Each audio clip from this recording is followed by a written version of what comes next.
தமிழ் பேரினத்தினுடைய பெரும் விழாவாக இருக்கிற தமிழ் புத்தாண்டு தை பொங்கல் திருநாள் வருகிற 15ஆம் தேதி உலகெங்கிலும் வாழுகிற தமிழ் பெருங்குடி மக்களால் கொண்டாட இருக்கிறது. அதற்கு முன்னதாக நாம் தமிழர் கட்சியினுடைய மகளிர் பெரும்படை தைமகளே வருக, தமிழர் நலம் பெருக என்ற அழைப்பை முன்வைத்து எங்களுடைய கட்சி அலுவலகத்தில் இந்த பொங்கல் நிகழ்வை நடத்தியிருக்கிறார்கள். அவர்கள் எல்லோருக்கும் என்னுடைய அன்பும் வாழ்த்துக்களும். இதன் வாயிலாக உலகெங்கும் பரவி வாழ்கிற என் உயிர் சொந்தங்கள் அனைவருக்கும் தமிழ் புத்தாண்டு தைப்பொங்கல் திருநாள் வாழ்த்துக்களை சொல்வதில் மகிழ்கிறேன். வேற ஏதாவது கேள்வி இப்ப கேளுங்க. இப்ப கேளுங்க.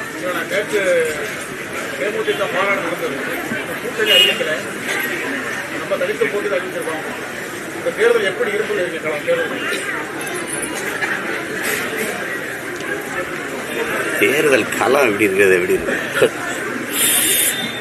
வாக்குக்கு காசு கொடுக்கிறவங்க ஒரு பக்கம் இருப்பாங்க, மக்களின் வாக்கை பற்றி கவலைப்படுபவர்கள் ஒரு கூட்டமா நிற்பாங்க. மக்களின் வாழ்க்கை பற்றி கவலைப்படுகிற நாங்கள் தனித்து நிற்போம். ஓட்டையே குறிவச்சு சிந்திப்பவர்கள் நகருகிறவர்கள் ஒரு கூட்டமா நிற்பார்கள். நாட்டை சிந்திச்சு நாட்டு மக்களின் நலனை பற்றியே சிந்திக்கிற கூட்டம் நாங்கள் ஒரு பக்கத்தில் நிற்போம்.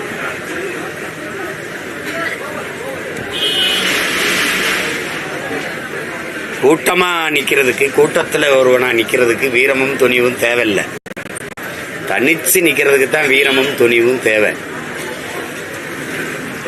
அப்படி கூட்டம் கூட்டமா நிக்கிறவங்க யாருன்னு நீங்க முடிவெடுத்துக்கிறீங்க. தனிச்சு வீரத்தோடும் துணிவோடு நிக்கிற நாங்க யாருன்னு நீங்க தான் முடிவெடுத்துக்கணும். அதனால வணங்குகிற சாமியை பற்றி கவலைப்படுகிற கட்சி இருக்கும். மக்களின் வாக்கை எப்படியெல்லாம் பறிக்கிறது அப்படின்னு ஒரு கட்சி இருக்கும். கட்சி அரசியல், தேர்தல் அரசியலையே சிந்திக்கிற எல்லாரும் ஒரு பக்கம் நிற்கிறாங்க. மக்கள் அரசியல், மக்களை பற்றி சிந்திக்கிற மக்கள் அரசியல் செய்கிற கூட்டம் நாங்க தனியா நிக்கிறோம். மக்களோடு சேர்ந்து மக்களுக்காக நிக்கிறோம். விளம்பர அரசியல், செய்தி அரசியல் செய்கிற ஒரு கூட்டம் இருக்கு. அண்மையில கொடுத்த மடிக்கணினில கூட மாண்புமிக்க ஐயா கருணாநிதி அவர்கள் படமும் மாண்புமிக்க ஐயா தமிழக முதல்வர் ஸ்டாலின் அவர்கள் படமும் ஒட்டி வச்சு பார்க்க செய்யாம நம்ம பிள்ளைய அழிக்கிறத நீங்க பாக்குறீங்க. இதைத்தான் செய்தி அரசியல், விளம்பர அரசியல்னு சொல்றோம். என் காசுல உங்க படத்தை ஒட்டி நீங்க கொடுக்கறது அது சரியல்ல. ஒரு கட்சிக்கான விளம்பரத்தை தேடுவது மாண்பா இல்ல. இந்த 30 லட்சம் மடிக்கணினிய 10ஆப்பு 12ஆப்பு படிக்கிற பிள்ளைகளுக்கு கொடுத்திருந்தா, போன ஆண்டே கொடுத்திருந்தா பயனா இருக்கும். அது மக்கள் அரசியல். மருத்துவம் படிக்கிற 3ஆவது ஆண்டு மாணவர்களுக்கும் கல்லூரியில் படிக்கிற 3ஆம் ஆண்டு மாணவர்களுக்கும் கொண்டு கொடுக்கும்போது அது தேர்தல் அரசியலா பார்க்கப்படுது. பொங்கலுக்கான 3000 ரூபா உதவித்தொகையை போன ஆண்டு கொடுத்திருந்தா அது மக்கள் அரசியலா இருந்திருக்கும். அடுத்த மாதம் தேர்தல் வரும்போது இப்ப கொடுக்கறது அது தேர்தல் அரசியலா நாங்க பாக்குறோம். அதனால இந்த பொங்கல் என் மக்களுக்கு தை பொங்கலா இல்லாம தேர்தல் பொங்கலா இருக்கு. உங்களுக்கு புரியுதுன்னு நினைக்கிறேன். இப்ப இது ரெண்டும் தான் களமாய் இருக்கும். இந்தியர் திராவிடர் என்பவர்கள் ஒரு கூட்டமா இருப்பாங்க. நாங்கள் தமிழர்கள், அது மாண்புமிக்க பேரினத்தின் மக்கள், உலகில் பெருமைப்பட வாழ்ந்த ஒரு பேரினத்தின் மக்கள் என்று தன்மானம் கொண்டு தலைநிமிர்வு கொண்டு தனித்து நிற்கிற ஒரு கூட்டம் நிற்போம். ஏன்னா 1000 விலங்குகளோடு நின்றாலும் புலி தனித்து நிற்கும். தனித்து நின்றாலும் 1000 பேரோடு நிற்கிற திமிரோடு நிற்கும். அதனால நாங்க தனித்து நிற்போம், தனித்துவத்தோடு நிற்போம், தன்மானத்தோடு நிற்போம், தமிழ் பேரின மக்களோடு இணைந்து நிற்போம். அதனால இந்த பொங்கல் தமிழ் தேசிய பொங்கலா இருக்கும். நீங்க பார்க்க போறீங்க. வேற பொங்கல் பண்டிகையை திராவிட பொங்கல் கொண்டாடுங்க அப்படின்னு முதல்வர் அறிவித்தாரு. இப்ப திமுகவினரெல்லாம் திராவிட பொங்கலா கொண்டாடிட்டு நான் என் பிள்ளைகளுக்கு தன்மானமிக்க தமிழ் மக்களுக்கு திராவிடத்தை பொங்க வைங்க, அடுப்புல போட்டு திராவிட குப்பையை கொளுத்தி அதுல பொங்குங்கிற தித்திக்கும் தீந்தமிழ் பொங்கலை பொங்குங்க. புரட்சியாளர் அண்ணல் அம்பேத்கர், என்னரும் தமிழ் சொந்தங்களே, நம் மீது சுமத்தப்பட்ட சாதிய இழிவை துடைத்தெறிய போராடாமல் இருப்பதை விட செத்து ஒழிவதே மேலானதுங்கிறார். அது மாதிரி நம் மீது சுமத்தப்பட்ட திராவிட அந்த தீண்டாமை இழிவை துடைத்தெறிய போராடாமல் இருப்பதை விட செத்து ஒழிவதே மேலானது.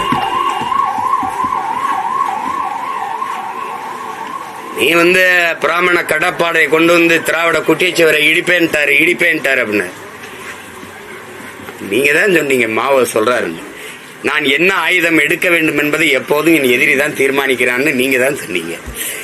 நான் கடப்பாறைய, அதுவும் பிராமண கடப்பாறையை எடுக்க வேண்டிய நிலையில ஒண்டி நிறுத்தினது யாரு? நீ தான். 100 ஆண்டுக்கு முன்னாடி முதல்ல நீ எடுத்த ஆயுதம் இது இந்த பிராமண கடப்பாறை. யாரை இடிக்க? என்னை இடிக்க. இங்க நின்னுக்கிறது இவரு, எங்க தங்கச்சி நின்னுக்கிறது. இவர் பிராமணன், இவன் பாப்பான் ஓ எதிரி ஓ எதிரி ஓ எதிரி. அது சரி, நீ யாரு? நீ யாருப்பா? நீ முதல்ல எந்திரிப்பா. இவன் எதிரின்னு தான் எனக்கு தெரியுமே. ஆரிய படை கடந்த பாண்டியன் நெடுஞ்செழியன் பரம்பரையில வந்தவனுக்கு இது எதிரி நீங்க கற்பிக்க வேண்டியதில்லை. புரியுதா? நீயும் கற்பிக்க வேண்டியதில்லை. ஆரியம் போல் உலக வழக்கொழிந்து அழிந்து சிதையா உன் சீரழமை திறமை என்று செயல் மறந்து வாழ்த்துதுமேன் பா எழுதினவன் பேரனுக்கு நீ சொல்ல வேண்டியதில்லை. அந்த வரியை எடுத்தீல நீ எனக்கு கற்பிக்க வேண்டியதில்லை. வைக்கவே துணிவில்லாத நீ எனக்கு எதிரி அடையாளம் கட்டுற? நீ கோலை. நீ எதுக்கு எனக்கு வீரனுக்கு அடையாளம் காட்டுற எதிரியே? நீ ஓரத்துல போய் உட்காரு. நீ யாரு? தன்மானமிக்க தமிழ் மக்கள்கிட்ட சொல்றேன், நீங்கள் தமிழர்களா திராவிடர்களா? தமிழனின் திருநாளை, தமிழனின் பொங்கலை எதுக்கு திராவிட பொங்கல் நீ அடையாளப்படுத்துற? எதுக்கு அடையாளப்படுத்துற? நீ ஆதி தமிழனை தமிழனை திராவிடன் போட்டு 3 சகுதியில போட்டு கிளர்ந்து எழுறான். அழிடா எழுறா, ஆதி திராவிடன் தூக்குட ஆதி தமிழன் எழுதுறான். இப்ப யாரு எது பண்றான்? நீ என்னை பறையன்னு சொல்றது இழிவுன்னு நான் நினைக்கிறியா? இல்ல, வள்ளுவனே பறையன், ஆதி பாட்டன் சிவனே, ஆதி இறை சிவனே பறையன். அதுல சொல்றதுல எனக்கு திமிர் இருக்கு, பெருமிதம் இருக்கு, நிமிர்வு இருக்கு. நீ யார் அந்த சொல்ல சிறுமைப்படுத்துறதுக்கு? அதான் என் தாத்தன் சொல்றான், ரெட்டமலை சீனிவாசன். பறையன்கிற இழி சொல்லு நீ நினைக்கிறான், அதை எழிச்சு சொல்ல மாற்றாங்கிறான். அதனாலே நான் 1 பைசா தமிழன் எழுது, நான் பறையன்னு இதழ் நடத்தினேங்கிறப்பல. இதழுக்கு பேரே நான் பறையன்னு வச்சேன்டா, நான் நடத்துற இதழுக்கு பேருன்றப்பல. நீ சும்மா எங்களை அப்படியே ஊனப்படுத்தி குற்றப்படுத்தி என்ற சென்னில தமிழ் படிச்சா வளம் கிடைக்குமா, தமிழ் படிச்சா சோறு கிடைக்குமா? தமிழ் எனக்கு வேலையும் சோறும் இல்லடா, என் உயிர்னு கிளர்ந்தெழுகிற ஒரு கூட்டம் வந்துட்டுது. அது என் முகம், என் முகவரி, என் அடையாளம், எல்லாம் என் இலக்கியம், என் கலை, என் அறிவியல், என் அரசியல், என் வரலாறு எல்லாமே தானே எனக்கு கற்பிக்குது. நீ எனக்கு அதெல்லாம் அது ஒரு காலம். திராவிடத்தை தூக்கிட்டு குடுகுடுப்பை தூக்கிட்டு அடிச்சுக்கிட்டு இருக்க கூடாது. இப்பெல்லாம் நீங்க பாத்தீங்களா, தெருவில் குடுகுடுப்புக்கார நல்ல காலம் பிறக்குது நல்ல காலம் பிறக்குதுன்னு அடிக்கிறது இல்லை. ஏன்? இவங்க ஆட்சியில எப்பவும் நல்ல காலம் பிறக்காதுன்னு அவன் போயிட்டான். என்னையா எவனும் அடிக்கிறது இல்ல.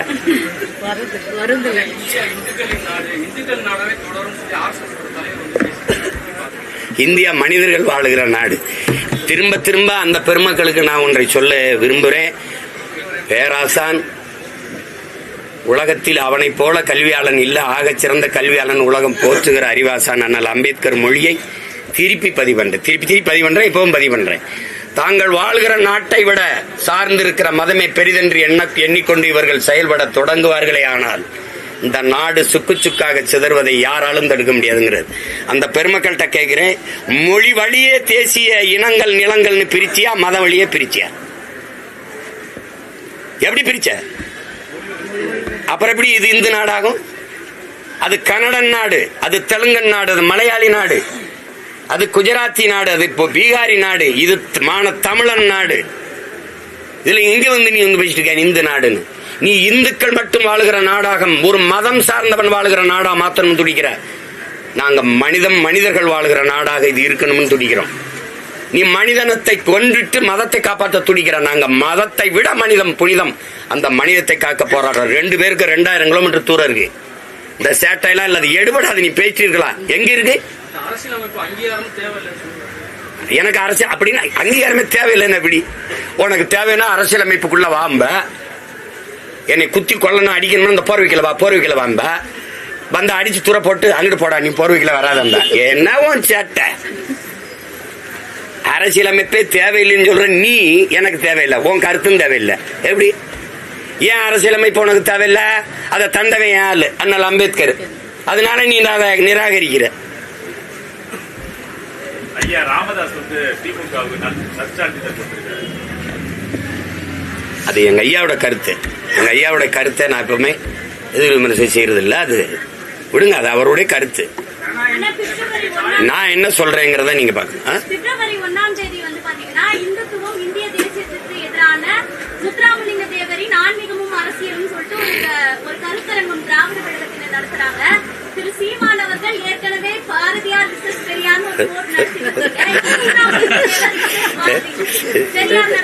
ஏன்னா தங்கச்சி யாரை எடுக்கிறாங்களோ அவன் பேரை அடிச்ச அடியில முது கண்டி போயிருக்கு, அவருக்கு பின்னாடி போய் ஒளிகிறாங்க. உங்களுக்கு புரியுதா? இவங்கெல்லாம் என்ன பேச்சு சாதி தலைவன், சாதி வெறியன். இப்ப அவர் முதுகு பையன் சொல்லிற. என்ன ஒருத்தன் நின்று அடிக்கிறான் பாரு, திணறிட்ட. நீ சாதி ஒழிக்க நின்னியா, அவன் சாதி ஒழிக்க நின்னானா? என் தாத்தன் சாதிய எண்ணம் கொண்டவன் அரசியலுக்கு வந்தால் நாடு நாசமாகிவிடும் பேசினவன். நீ இப்படி பேசிருக்க. சாதிய சிந்தனை கொண்டவன் இறைவனை வழிபடவே அருகதையற்றவன் பேசினவர். அப்படி பேசிருக்க. சொத்தையெல்லாம் ஏழை எளிய மக்களுக்கு எழுதி கொடுத்தவன். அப்படி ஏதாவது செஞ்சிருக்க? தமிழ் என்று பேசியவன். ஒரு நாள் வள்ளலார் பெருமகனின் திருவருள் பெற்ற ஒருவன் வருவான். யாரு சொல்றாரு? என்னைதான் சொல்றாப்ல. வருவான். அவன் அரியணை ஏறும் போது என் அன்னை தமிழ் அரியணை ஏறுங்கிறப்ல. அன்னைக்கு என் தமிழ் இந்தியாவிலடா உலகையே ஆளுங்கிறப்ல. தனிச்சு நான் போய் சொல்ல, அவர் பேசுனதை அப்படியே பேசுறேன். உலகையே ஆளும். அதற்கு என் உலகம்மை மீனாட்சி அவனுக்கு அருள் புரிவார். திருஞான குழந்தை ஞானசம்பந்தனுக்கு, அகத்தியனுக்கு திருஞான குழந்தை முருகப்பெருமான் அகத்தியனுக்கு போதித்த தமிழ் அவனுக்கு துணை நிற்கும்ங்கிறவள.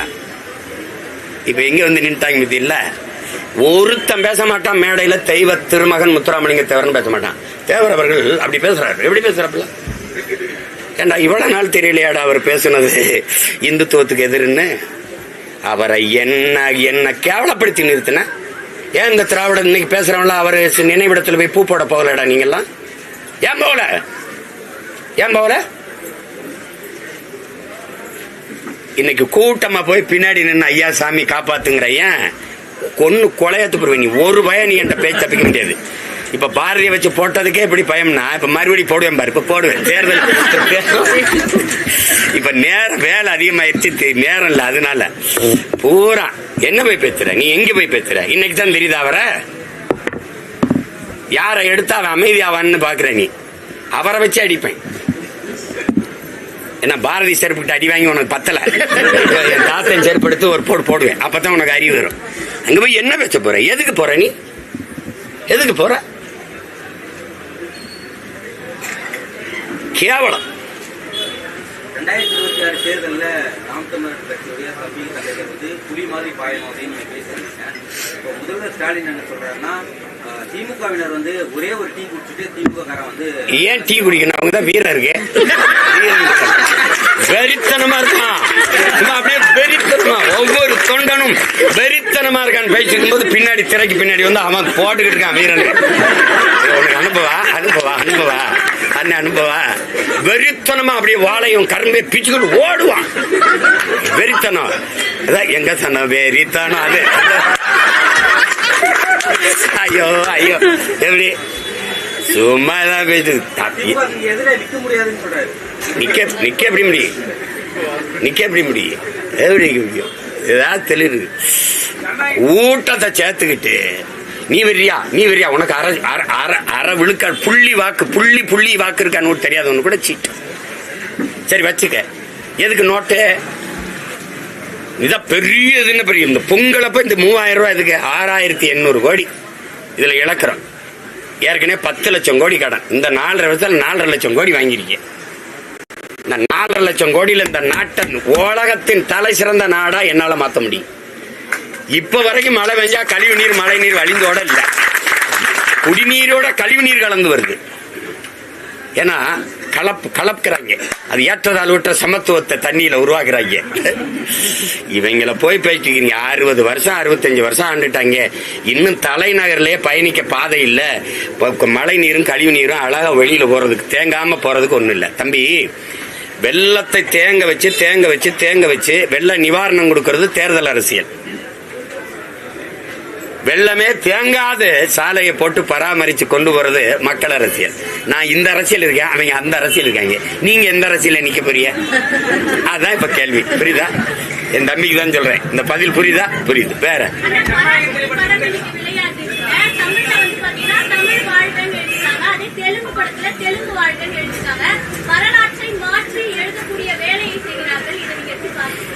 வியாபாரி என்ன செஞ்சு செய்வான்? வரலாறா பதிவு பண்ண முடியாது. வியாபாரத்தில் நீங்க செய்ய முடியாது. பொன்னியின் செல்வன் ஒரு படம் பார்த்தீங்க, அதுதான் என் பாட்டனுடைய வரலாறா நீங்க நம்புறீங்களா? அது ஒரு புதினம், இலக்கியம், புராணங்கள், இதிகாசங்கள் பொய் பேசும். வரலாறு பொய் பேசாது, பொய் பேசக்கூடாது. உள்ளதை உள்ளபடியே பதியணும். இவர்கள் ஆந்திராவில் படம் வெளியிடும் போது நாங்க இந்தியை எதிர்த்தோம்னு போட முடியாது. புரியுதா உங்களுக்கு? நீங்க இந்தி பேய வெளியேறலாம் சொல்ல முடியாது. அங்க வட இந்தியாவில் போய் இப்ப பேன் இந்தியா படமா இதை ஆக்க முடியாது. இந்த மண்ணில் பார்த்ததோட நீங்க நின்னுக்கிறணும். இப்ப இங்க பெரியார்னு ஒரு படம் வந்துச்சுல தங்கச்சி. இப்ப பெரிய சீர்திருத்தவாதிகள், முற்போக்குவாதிகள். ஆந்திராவில் அந்த படம் வெளியாகும் போது ராமசாமி நாயக்கர்னு வந்துச்சா? எப்படி வந்துச்சு? எப்படி சேட்டை? எப்படி? ஆமா. அப்ப அதெல்லாம் அது பேசிட்டு கூடாது, அதை விட்டுறணும். இப்ப வட இந்தியாவில் போய் இந்திய எதிர்ப்பு போராடுறதுக்கான அவன் தாய்மொழியை எதிர்த்து போராடின படத்தை கொண்டு அவன் வெளியிடுவான் தங்கச்சி. அதை விட்டுருங்க. அது ஒரு திரைக்கலைங்கிறது இன்னைக்கு வர்த்தகம் ஆயிடுச்சு. இந்த மைக் மாதிரி ஒரு சிறந்த மைக் இல்ல, இதை வாங்கி கேளுங்க. நீங்க அங்க இருந்தாலே இங்க கேட்கணும். இப்படி பேசித்தான் விற்கணும். என்னப்பா பெரும் முதலீடு, அதுல இழப்போறாம இருக்கணும்னு நினைப்பாங்க. அதை போய் கருத்தை எடுத்துக்கிட்டு பேசிக்கொண்டு படம் தான் ஒரு பொழுதுபோக்கு வாழ்க்கையில இருக்குது. பொழுதுபோக்கே வாழ்க்கை இல்லை. அதை முதல்ல எல்லாரும் பிள்ளைகள் சொந்தங்கள் புரிஞ்சுக்கணும். வாழ்க்கையில கொஞ்சம் பொழுதுபோக்குன்னு இருக்கு. கொஞ்ச நேரம் ஒரு கலை இலக்கியத்தை போறது இருக்குது. வாழ்க்கையே பொழுதுபோக்கு இல்லை. அவ்வளவு முதன்மைத்துவம் கொடுக்க வேண்டியதில்லை. வேற இந்திய எதிர்ப்பு பேசுற பராசக்திக்கு தணிக்கை சான்றிதழ் கிடைச்சிருக்கு. ஆனா ஜனநாயகம்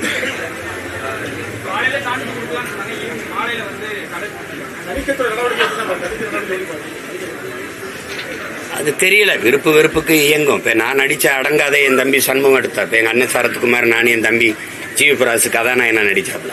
நான் ஒரு காட்சி தான் நடிச்சேன். அதுலயே 6-7 வெட்டிட்டாங்க. நீ இப்ப சொன்னல, நீ மதத்தை காத்துட்டு மனிதத்தை கொல்ல நினைக்கிற, நான் மதத்தை தவிர்த்து மனிதனை காக்க நினைக்கிறேன் அப்படின்னதை தூக்கிட்டாங்க. அதனாலதான் இப்ப ஒரு தடவை பேசிட்டேன். புரியுதா? இப்ப இதெல்லாம் இந்த மாதிரி இதெல்லாம் அதுல 500 இடங்களை வெட்டிட்டாங்க. இப்ப அவங்க அவங்களுக்கு ஏற்படைய எந்த அரசும் தன்னை புகழ்வது, தனக்கு ஆதரவா வர்ற கருத்து சுதந்திரங்குது. அதுக்கு எதிர்கருத்துக்களை அது குறவலையை நெரிக்குது. அதை பேசிட்டு இருக்க வேண்டியதில்லை. அது அப்படிதான் செய்யுது. இப்ப அண்ணன் எடுத்த குற்ற பத்திரிக்கைன்னு ஒரு படம் வந்ததுல எப்படி கொதறி வந்ததுன்னு தெரியும். உங்களுக்கு தெரியும். மூங்கில் கோட்டைன்னு ஒரு படம் எடுத்தாப்புல ஆபாவான அண்ணன். அது முடங்கி அதோட படம் எடுக்கவே முடியாம போயிடுச்சு. இந்த மாதிரிலாம் நிறைய நடக்குது. அதில் அதுக்குள்ள என்ன இவ்வளவு தூரம் அவங்க நெருக்கடி கொடுக்குற அளவுக்கு என்ன இருக்குன்னு நமக்கு தெரியல.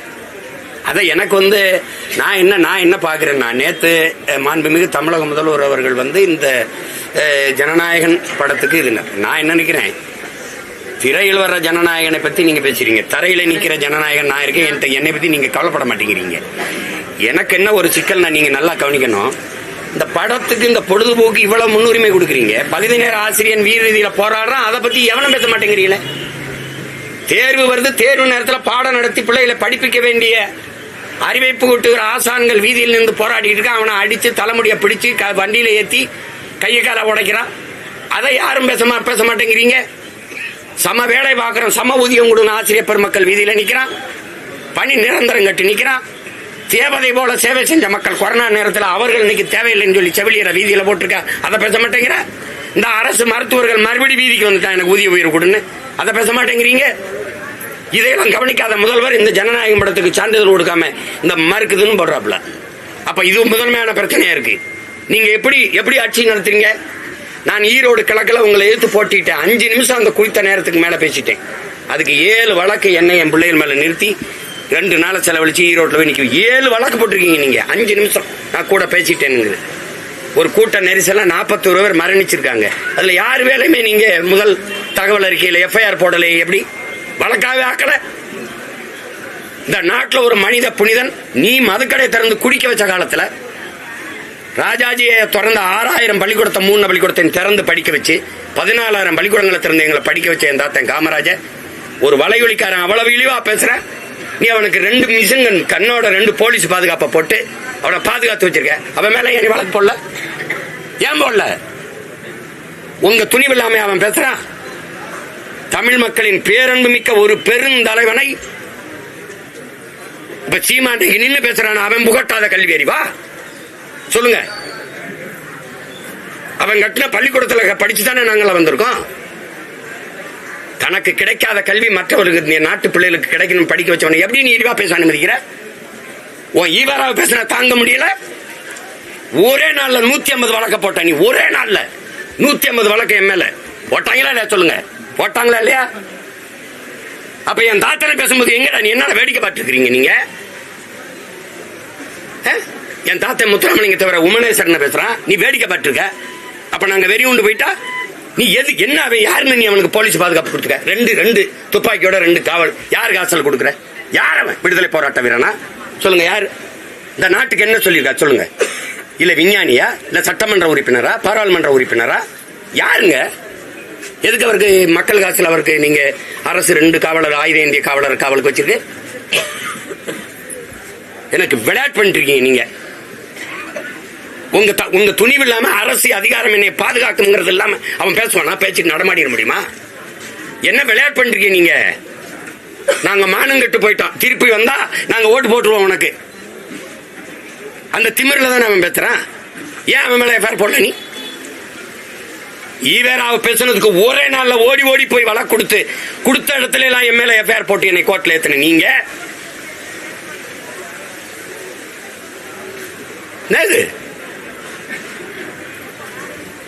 ஒரு தேசிய பிள்ளைகள் எழுச்சி உருகிற காலம். தமிழர் என்று தன்மானம் கொண்டு கிளர்ச்சி விட்டு எழுச்சி உருகிற காலம் இது.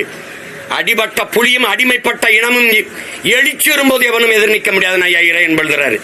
நாங்க வெறும் அடிபட்ட புலி இல்ல, அடிமைப்பட்ட இனம் இல்ல. 2ம் பார்த்து செய்யணும். சும்மா தேவையில்லாம வந்து அவன் பேட்டுக்கான். சரி, நேற்று விருதுநகர்ல வழக்கு பதிவு பண்ணி அவனை கைது பண்ணதுக்கு என்ன ரியாக்ஷன்? என்ன நடவடிக்கை? என் தாத்தன் தெய்வ திருமகன உமனேஸ்வரன் சொல்றான். இவனுக்கு எப்படி தெரியும்? என்ன இவன் வீட்டு பெண்கள் அனுப்பிச்சு வச்சாங்க. சேட்டை தானே இது. ஏண்டா 4 சோத்துக்கள் இருந்துகிட்டு என்ன வேணாலும் பேசிட்டு நீங்க என்ன விட்டுருவீங்க. உங்களை அந்த அரசு அதிகாரம் எத்தனை நாளத்துக்கிட்ட அந்த அதிகாரம் இருந்துரும்? எத்தனை நாளத்துக்கு? 5 வருஷம் இல்ல 10 வருஷம் 15 வருஷம் பார்த்தோம்டா. நிரந்தர முதல்வர் சொன்னவெல்லாம் எங்க படுத்திருக்கான்னு என்ன சிரிக்கிறீங்க? நிரந்தர முதல்வர் அப்படின்னா என்ன? வான நிரந்தரம்டா, கடல் நிரந்தரம்டா, மலைய நிரந்தரம் இல்ல. வெட்டி வித்துட்டா நாய். மலைய நிரந்தரம் இல்ல. பார்த்து பண்ணணும். சும்மா ஒன்னையும் சாட்டை பண்ணிட்டு அலையக்கூடாது. ஒரு பாடம் வரல அவ்வளவுதானே. இன்னைக்கு வரல, நாளைக்கு என் பிள்ளைகள் வந்தா பார்க்க போகுது. என்ன பண்டிகையில வரல கூட வசூல் படுவோம் இல்ல, அவ்வளவுதானே. அடுத்து கூட 10 நாள் ஓடினா அந்த பிள்ளைய பார்த்துட்டு போறோம், அவ்வளவுதான். அவ்வளவு நீ எங்க கொண்டு தள்ளுற? ஒரு அறிவு சமூகத்தை அழிவு சமூகமா மாத்திக்கிட்டே போறியே. நீ பள்ளி கல்லூரியில அரசியல் பேசக்கூடாது தடை போட்ட நீ சினிமா பேசக்கூடாது ஏன்டா சொல்லல? நீ ஏன் சொல்ல? நீ ஏன் சொல்ல? என் இறை வழிபாட்டை விமர்சிச்ச நீ திரை வழிபாட்டை ஏன் விமர்சிக்கல? கதாநாயகன் வழிபாடு கடவுள் வழிபாடை விட மேன்மையானதுன்னு கட்டமைச்சிட்ட. அதே கல்லூரி விழாக்கள்ல இலக்கியவாதி பேச மாட்டான், இயக்குனர் பேசுவான். நற்றமிழ் சான்றோன் பேச மாட்டான், நடிகன் பேசுவான், நடிகை பேசுவான். அப்ப என்ன ஆகும்? சினிமா தான் இருக்கு உச்சம்னு. அங்க ஆடுறது என்ன? சங்கே முழங்க பாடுறான். சங்க இலக்கியமும் தமிழ் இலக்கியம் பாடல்கள் எழுச்சி பாடல்கள் பாடுது. திரைப்பாட்டை பாடிக்கிட்டு அந்த வேஷத்தை போட்டு ஆடுறான். அப்புறம் அதனால திரையரங்குல தனக்கான தலைவனை தேடுறான். நீ கல்வி சிறந்த தமிழ்நாடுல நடிகை பேச வைக்கிற, மடிக்கணினி கொடுக்குற இடத்துல நடிகை இயக்குனரை பேச வைக்கிற, ஏன் அறிவு சான்றோனே இல்லையா? வறண்டு போச்சா? துணைவேந்தர் இல்ல, பேராசிரியர்கள் இல்ல, கல்வி சான்றோர்கள் இல்ல, அறிவார்ந்த பெருமக்கள் இல்ல. ஏன் உங்க அமைச்சர் பெருமக்கள் ராசாவோட அறிஞர் வேணுமா உனக்கு பேச வைக்க முடியாது? திருச்சி சிவாவோட சான்றோன் வேணுமா பேச வைக்க முடியாது? என்ன பழக்கம் வச்சு, என்ன பழக்கம்? எங்க கொண்டு போறீங்க நாட்டை? ஒரு முதலமைச்சர் நள்ளிரவுல சுட்டி செய்தி போடுறாப்ல, இந்த ஜனநாயகன் படத்துக்கு சான்றிதழ் கொடுக்காம பிஜேபி அரசு தடுக்குதுன்னு. பிஜேபி எதிர்க்கிறீங்களா? நாங்க நம்பணும். ஆபரேஷன் சிந்தூருக்கு உலகத்துக்கு முன்னாடி கொடியை பிடிச்சிட்டு பேரணி போனது யார்? வாழ்த்தி நீங்க தானே, நீங்க தானே. இடின்னு வர்றேன் மோடின்னு ஓடி போனது யார்? நாங்களா நீங்களா?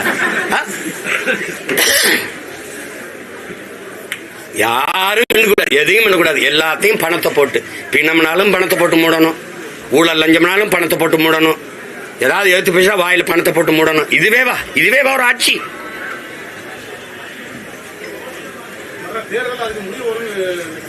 முடிவு வராதுங்க. எப்படி முடிவு வரும்? நாம தாங்க முடிக்கணும். தானா எல்லாம் மாறும் என்பது பழைய பொய்யடா. நான் தான் மாத்தணும். காலம் வரும் எப்படி காத்திருக்கும்? காலத்தை நான் உருவாக்கணும். சும்மா மாறும்னா முடியும்னா அவர் சொன்னதான் நாங்க சொல்றோம். முடியட்டும் விடியட்டும்னாரு. திருப்பி அதே போலவே நாங்க பாடுறோம், முடியட்டும் விடியட்டும். அன்னைக்கு திராவிடர்கள் பாடினீங்க, இன்னைக்கு தமிழர்கள் பாடுறோம். எப்படி எப்படி?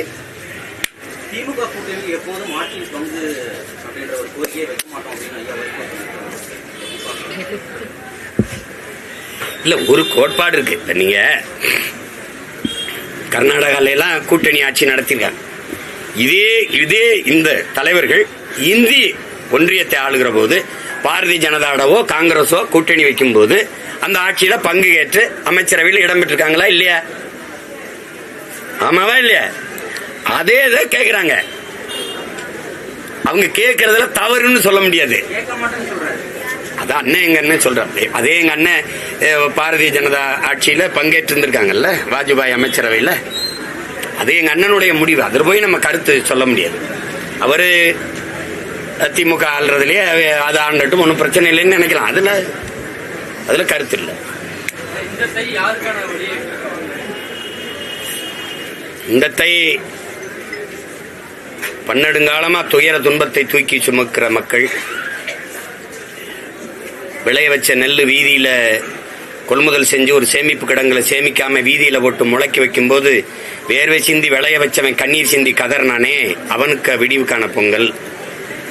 மீனவன் எனக்கு இன்னைக்கு வரைக்கும் என் வாழ்வாதாரத்தை பாதுகாக்க ஒரு வழி இல்லையே, கடல்ல கடல்ல இருக்க தண்ணி உப்பு கரிக்கிறது என் மீனவனுடைய கண்ணீர் தானாங்கிறது காரணமா இருக்கிற மாதிரி என் படகை பறிக்கிறான், அரசுடைமையாக்குறான், ஏலம் விடுறான், அடிக்கிறான், சித்திரம் செய்யறான், சிறைப்படுக்கிறான், தடுக்க நாதி இல்லையா அப்படின்னு தவிக்கிற மீனவனுக்கான விடிவுக்கான பொங்கல். இன்னைக்கு படிச்சுட்டு பல லட்சக்கணக்கான தமிழ்நாடு தேர்வாணத்தில் எழுதிட்டு வேலைக்காக காத்திருக்க 70 லட்சம் பேர் இருக்கான், அவனுக்கான விடிவுக்கான பொங்கல். இந்த பகுதி நேர ஆசிரியர் வீதியில் இருந்து போராடுறான், அவனுக்கு 14 ஆசிரியர் எழுதிட்டு தகுதி தேர்வு பெற்று பணி நியமனத்தை காத்திருக்கான அவனுக்கு, உழவர் குடிக்கு, மீனவர் குடிக்கு, எல்லாருக்கும் இப்ப எல்லாருக்கும் இன்னைக்கு செவிலியர் நின்று போராடணும் அவனுக்கு, எல்லாருக்குமான ஒரு விடியலா இந்த தை இருக்குங்கிறது என்னோட அசைக்க முடியாத நம்பிக்கை.